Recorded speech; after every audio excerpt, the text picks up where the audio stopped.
economic vandalism and carbon tax cover-up of this government has now been exposed because of a relentless conservative pressure. The government finally leaked out to the CBC the economic hit Canada will take, originally reported at $20 billion. With inflation, it's $30 billion a year, or almost $2,000 for every single family in Canada, something they tried to silence the Parliamentary Budget Officer from exposing. How can we believe anything this Minister of Environment has to say on taxes? As my honourable colleague and friend, the Minister of Energy and Natural Resources, often says in this House, the Conservative Party of Canada are entitled to their opinion, not their own sets of facts. Mr. Speaker, and the facts are clear. 8 out of 10 Canadian families get more money back from carbon pricing than it cost them. And not only that, Mr. Speaker, but the data also shows that carbon pricing is already responsible for the reduction in pollution level by 25 million tons. That's half of our emission reduction so far, Mr. Speaker. Thank you. It's not my numbers, it's his numbers. Exactly. His own department just released data moments ago showing that the real cost will be $30 billion in hit to our economy. This is above and beyond the direct cost at the pumps and on people's heating bills. Now, when the Parliamentary Budget Officer said this, he denied it. He tried to gag the Parliamentary Budget Officer and shut him up completely.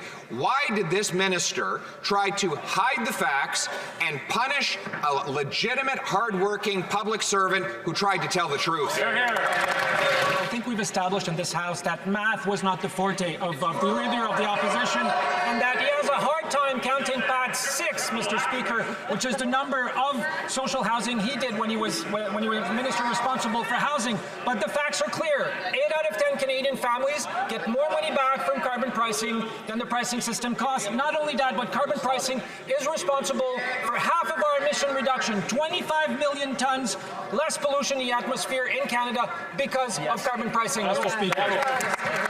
That 8 out of 10 fact does not include the $30 billion of economic costs. That is $2,000 of additional costs for every single family. When we exposed that, he denied it. When the Parliamentary Budget Officer reported on it, they attacked him and tried to gag him. Mr. Speaker, that minister is not worth the economic vandalism. We cannot believe a word he says about taxes. He needs to resign. When will the Prime Minister fire him?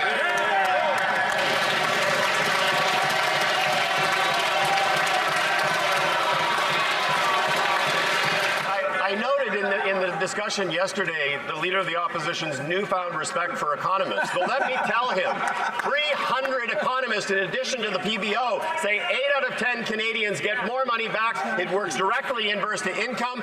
This Leader of the Opposition ignores the costs of climate change. Mr. Speaker, here are the facts. His climate plan is to let the planet burn. It is to ignore the economic opportunities associated with the energy transition.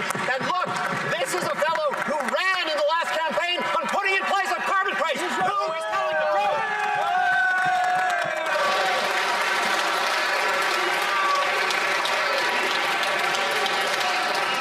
This government that gagged the Parliamentary Budget Officer that actually told Canadians the truth, and they cherry-picked portions of the data that supports their version of the truth, which makes them look even more guilty. If they truly believed that the carbon tax was helping, they would release the report. Instead, they kept a $30 billion secret from Canadians. The minister wanted to tell Canadians that paying more for gas, for groceries, for home heating, they would be better off. Misleading Canadians about $30 billion. I don't know how he looks anyone in the face. When will the Prime Minister actually fire him? How can the Conservative Party of Canada and those members who campaigned to put in place a price on pollution, Mr. Speaker, can look anyone in the eyes is beyond me. How can they look anyone in the eyes and say, we're doing nothing to protect you against forest fires. We're doing nothing to protect you against hurricanes. We're doing nothing to protect you against flooding, Mr. Speaker. They have